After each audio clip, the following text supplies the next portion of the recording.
Doctor Santamaría, muy buenos días. Muy buenos días, doctor Fernando. Qué felicidad oírlo al aire. Pues muchísimas gracias a usted, a todos los oyentes, a todos los que han sido tan generosos conmigo en horas negras que hubimos de vivir.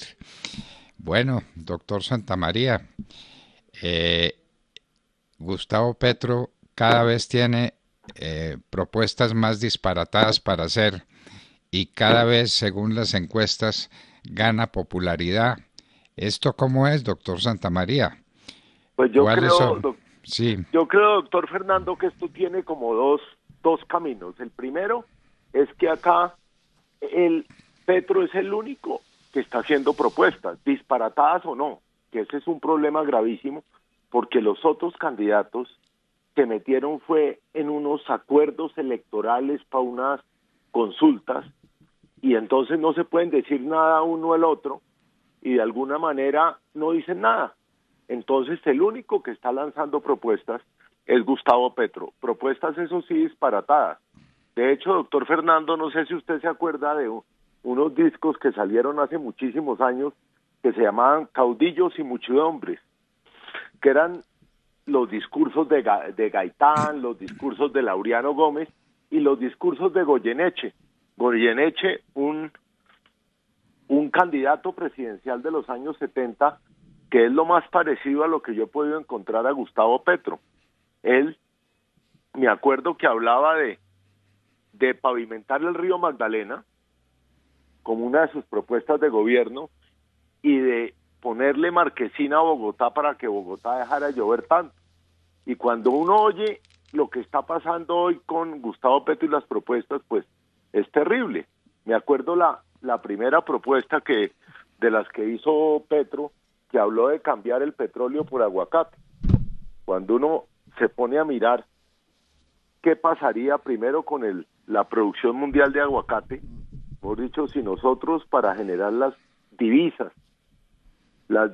que genera el petróleo en aguacate, tendríamos que ser prácticamente más grandes y ser el único exportador de aguacate del mundo, ¿cierto? No tendríamos tierra suficiente para producir aguacate, pero así son las propuestas que hace el señor Petro. Después salió a decir que tocaba recibir 14 millones de turistas al año, cuando recibimos alrededor de 4. No tenemos ni aeropuertos para recibir los 14 millones de turistas. No tenemos hoteles para recibir y para hospedar a los 14 millones de turistas. No tenemos ninguna manera de hacerlo.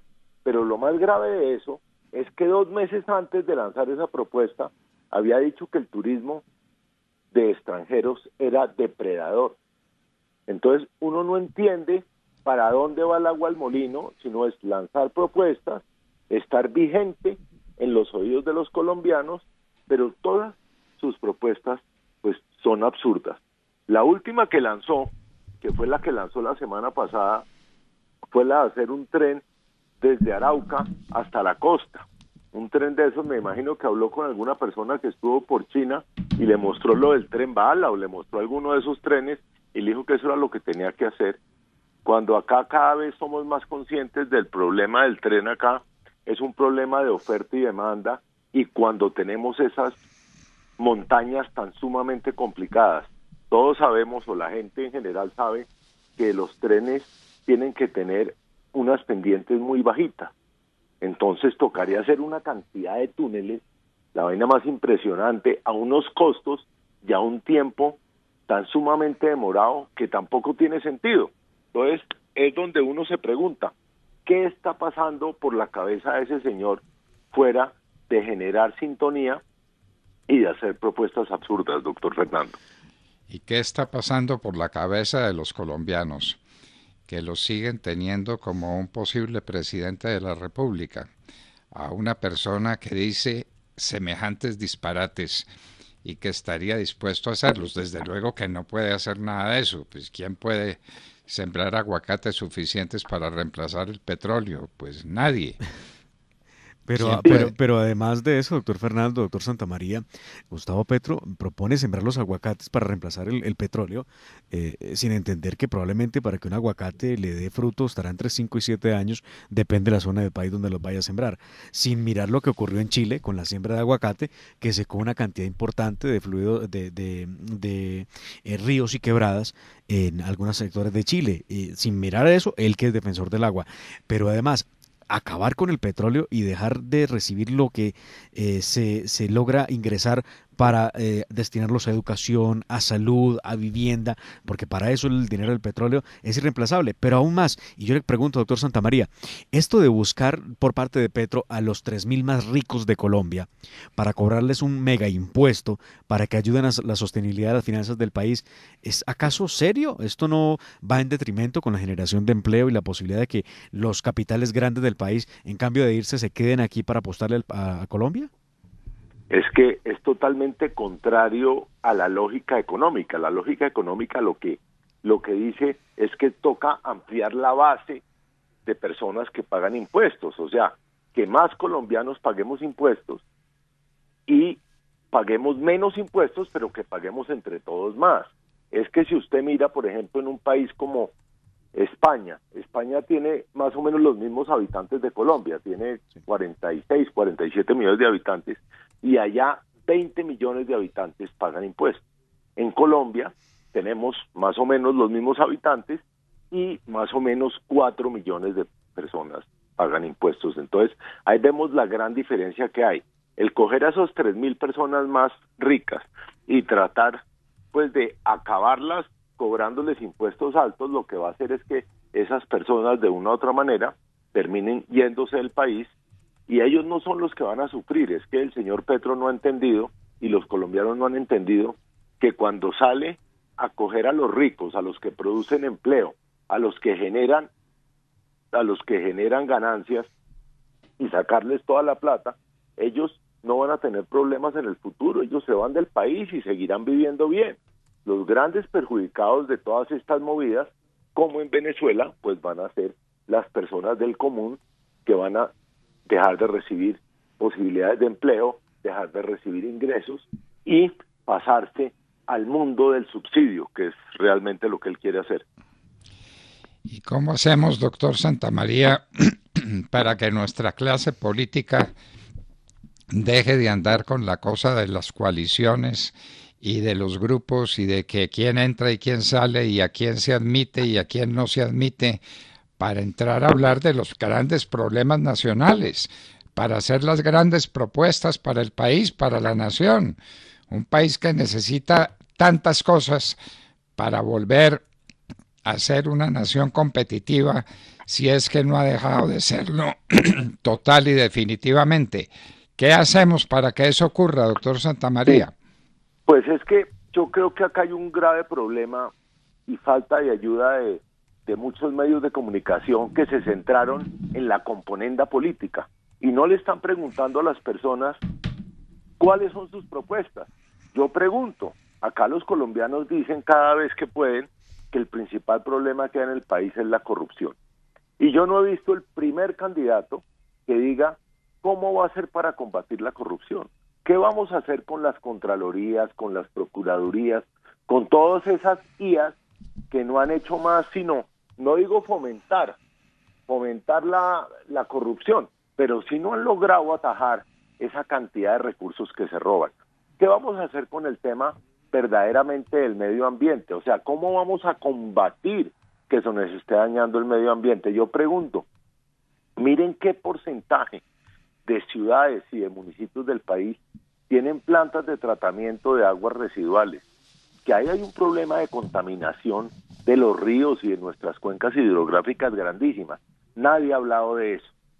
¿Quién ha hablado del problema de la educación, del problema del adoctrinamiento de FECODE, del problema, eso, lo único, y el único que ha tratado temas así ha sido el doctor Enrique Gómez Martínez, que hablamos del tema del bono escolar, del bono para acabar con el adoctrinamiento de FECODE, pero acá nadie habla de eso. Acá están pensando es yo dejo entrar o no dejo entrar a la persona, cosa tan absurda. Nos metieron en ese jueguito y mientras tanto Petro haciendo propuestas absurdas y la gente copiándole. La gente copiándole, que es lo grave realmente, porque cualquier Goyeneche puede aparecer en el camino, solo que Goyeneche era para nosotros un motivo de distracción. Yo recuerdo cuando llegaba a las puertas del colegio de San Bartolomé, cómo salíamos los estudiantes a conversar con Goyeneche para oírle sus absurdos y para divertirnos con él, de manera muy cariñosa y muy afable, porque era un hombre bueno, era un hombre bonachón, pero a nadie se le ocurrió hacer de Goyeneche el gran candidato a la presidencia de la República. Ahora tenemos un Goyeneche que sí es candidato a la presidencia de la República y que está arrastrando gran parte de la opinión pública. Ese es el problema. El problema no es que surja el Goyeneche, el problema es que la gente le crea a Goyeneche, me parece a mí. Sí, totalmente de acuerdo, y es absurdo, pero como yo le digo, doctor Fernando, el problema es que es el único que hace propuestas, y los colombianos estamos ávidos de oír propuestas, ávidos de saber qué va a pasar con ese país del futuro, y él es el único que hace propuestas porque los demás están metidos en su mecánica electoral. Yo recuerdo, porque usted lo dijo, que había que pavimentar el río Magdalena y su propuesta era muy lógica, la de Goyeneche. Dice, no es sino traer la arena, el cemento, porque el agua ya está ahí. Entonces, teniendo el agua ahí, pues se puede perfectamente pavimentar el río Magdalena. Y nos divertíamos con Goyeneche. Lo que pasa es que con Petro no nos divertimos, sino que le estamos creyendo y eso es lo grave. Eso es realmente lo grave de lo que está ocurriendo en Colombia. La gente creyéndole a un Goyeneche o a alguien peor que Goyeneche porque las ideas de Petro son parecidas a las de Goyeneche, pero pueden ser peores, pueden ser más letales para el porvenir de la República. Doctor José Miguel Santamaría, pues muchas gracias por estas reflexiones y que los colombianos tomemos juicio y que nos dediquemos a los problemas nacionales y no quién hace alianza con quién, qué grupo es el que va a salir beneficiado de alianzas reales o supuestas y sin decir una sola palabra sobre los grandes problemas nacionales. Usted tiene toda la razón, eso es lo que está haciendo falta. Totalmente de acuerdo, doctor Fernando. Ojalá en los próximos debates los periodistas que están en esos debates les hagan preguntas sobre las propuestas económicas y las propuestas que quieren para el país, porque también ese es el otro problema. Solo le preguntan, ¿y usted con quién quiere unirse? ¿Y usted qué quiere hacer? Pero no le preguntan sobre qué va a hacer en el futuro. El futuro de Colombia, el futuro sombrío que tiene ahora Colombia, con una sola persona que hace propuestas, que es el Goyeneche moderno. Eso me gustó mucho. Yo conocí tanto a Goyeneche y fui tan amigo de Goyeneche ahí a las puertas del colegio de San Bartolomé, haciendo sus propuestas locas, pero que nos divertían. Ahora no nos divierten, sino que el nuevo Goyeneche tiene la intención de voto de gran parte de los colombianos. Eso sí es inaudito. Doctor José Miguel Santamaría, muchísimas gracias por acompañarnos en la hora de la verdad. No, muchas gracias a usted, doctor Fernando, y de verdad que qué felicidad volverlo a ver al aire y saber que está al pie del cañón ayudándole a la democracia. Muchísimas gracias, doctor Santamaría. Cabeza al Senado por Salvación Nacional, hablando del Goyeneche moderno, de Petro, que con las ideas más absurdas, más contradictorias, se está ganando una gran parte del electorado. José Miguel Santamaría estaba con nosotros en la hora de la verdad.